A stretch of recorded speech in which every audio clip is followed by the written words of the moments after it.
আসসালামু আলাইকুম এভরিওয়ান, কি অবস্থা সবার? সবাই কেমন আছেন? আশা করছি সকলে অনেক বেশি ভালো আছেন। তো আজকে আমরা যাব বাংলাদেশ বাণিজ্য মেলায়, যেটা কিনা রিসেন্টলি ঢাকার আগারগাঁওতে অ্যারেঞ্জ করা হয়। তো আমরা সেই মেলাতে কিভাবে গেলাম, কত টাকা এন্ট্রি ফি ছিল, মেলাতে কি ছিল না ছিল, সকল বিস্তারিত তথ্য জানতে পারবেন আজকের এই ভিডিওতে। তো চলুন কথা না বাড়িয়ে ভিডিওটি শুরু করা যাক।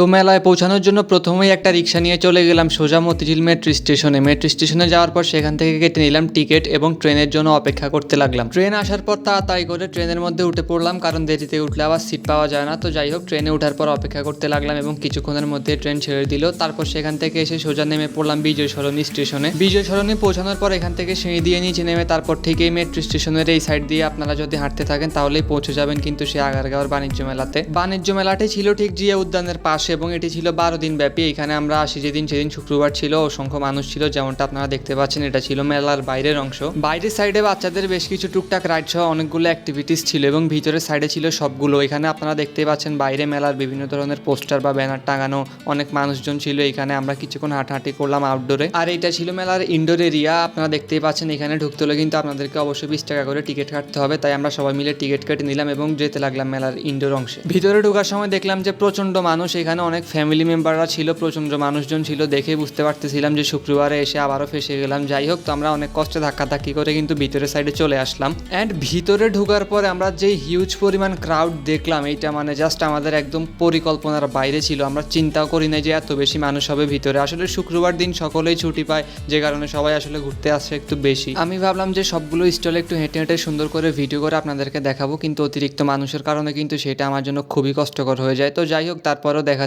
জাস্ট নর্মাল আর 10টা মেলার মতো, খুব ভিন্ন কিছু ছিল না। জাস্ট একটা জিনিস আমার কাছে নতুন লাগে, সেটা হচ্ছে যে এখানে ওরা বিভিন্ন জায়গা বা বিভিন্ন ফ্ল্যাটের শেয়ার বিক্রি করতেছিল বিভিন্ন জায়গায়, কক্সবাজার বা সেন্ট মার্টিনে। তো শুধুমাত্র এই বিষয়টা আমার কাছে একটু নতুন ছিল, আর কিছু না। এছাড়া মেয়েদের বিভিন্ন স্কিন কেয়ারের প্রোডাক্ট ছিল, টুকটাক খাবার দাবারের জিনিস ছিল যেমনটা সচরাচর মেলাতে থেকে থাকে। বিভিন্ন ধরনের সুস্বাদু মজাদার খাবারের স্টল ছিল। এছাড়া দেওয়ালে টাঙানোর জন্য এসব ক্যানভাসের যে দোকানগুলো ছিল সেগুলো থাকে। এরপরে মেয়েদের বিভিন্ন ধরনের প্রোডাক্টস। এইসব বাণিজ্য মেলায় গেলে আপনি তুলনামূলকভাবে ছেলেদের থেকে কিন্তু মেয়েদের জিনিসপত্রগুলো একটু বেশি দেখতে পারবেন, কারণ মেলাতে আসেও কিন্তু বেশিরভাগ মেয়েরা। এই যে তো ক্রাউড দেখতে পারতেছেন, এর মধ্যে কিন্তু 70 থেকে 80% মহিলাদের জিনিসপত্রই ছিল। এই যেমন ধরুন মেয়েদের বিভিন্ন ধরনের জামা, সালোয়ার কামিজ, 3 পিস, 2 পিস, এছাড়াও ওদের আরও অন্যান্য যেসব প্রোডাক্টসগুলো থাকে সেগুলোর দোকানের বাইরে অসংখ্য ভিড় ছিল। এছাড়া ওদের হিজাব, ওড়না, বোরকা, বাচ্চাদের খেলনার বিভিন্ন টুকিটাকি দোকানও ছিল। কিন্তু আমার কাছে যেটা বেশি মজার লাগছে সেটা হচ্ছে এই দোকানটা। এখানে অনেক কুটির এবং বেতের তৈরি বিভিন্ন ধরনের জিনিসপত্র ছিল, অর্থাৎ বেত বা বাঁশের তৈরি হাতে বানানো যে জিনিসগুলো থাকে সেগুলা।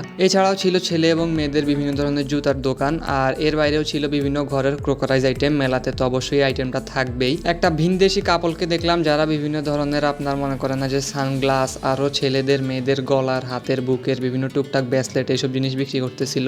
তো আমরাও টুকটাক জিনিসপত্র দেখলাম সেখানে। এইবার আসি খাবার দাবারের স্টলের উপরে। মেলাতে কিন্তু পুরো আলাদা একটা সাইড ছিল সম্পূর্ণ খাওয়া দাওয়ার জিনিসের উপরে। আর মেইন যে বিষয়টা ছিল সেটা হচ্ছে পিঠা, অর্থাৎ আপনার মেলার মেইন আকর্ষণই ছিল কিন্তু এই পিঠাপুলি। অধিকাংশ দোকান ছিল এসব পিঠার উপরে, মানুষ এগুলো অনেক বেশি পছন্দ করতেছিল।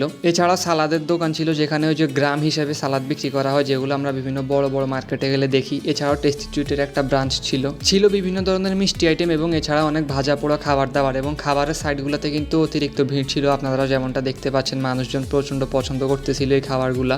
শুধু যে দেশি আইটেম ছিল তাই নয়, বিদেশি আইটেমও ছিল। একটা দোকানে দেখলাম যে ওরা সুশি বিক্রি করতেছিল, বিভিন্ন জাপানিজ আইটেম ছিল ওইখানে। এছাড়াও এর বাইরে ছিল বিভিন্ন ধরনের সফট ড্রিঙ্কস, কোল্ড ড্রিঙ্কস এবং আইসক্রিমের দোকান। তো এই সব কিছু মিলিয়ে ছিল পুরো বাণিজ্য মেলাটি আর কি। আমরা ঘুরতে ঘুরতে কিন্তু প্রায় সন্ধ্যা হয়ে যায় এবং আমরা বের হয়ে আসি। বের হয়ে আসার পর দেখতে পারি যে বাইরেও প্রচণ্ড মানুষজন ছিল, হাঁটাহাঁটি করতেছিল। তো এই ছিল আর কি আমাদের পুরো দিনের এক্সপিরিয়েন্স। আমরা আমাদের ফ্রেন্ড সার্কেলের বেশ কয়েকজন বন্ধু বান্ধব ছিলাম, তো সব মিলিয়ে মোটামুটি দিনটা আমাদের ভালোই কাটে। তো এই ছিল আর কি আমার পুরো ব্লগটি। তো আশা করছি আপনাদের কাছে ভিডিওটি অবশ্যই ভালো লেগেছে। কেমন লাগলো অবশ্যই কমেন্ট করে জানাবেন এবং যারা আমার চ্যানেলে নতুন অবশ্যই চ্যানেলটি সাবস্ক্রাইব করে দিবেন। আল্লাহ হাফেজ।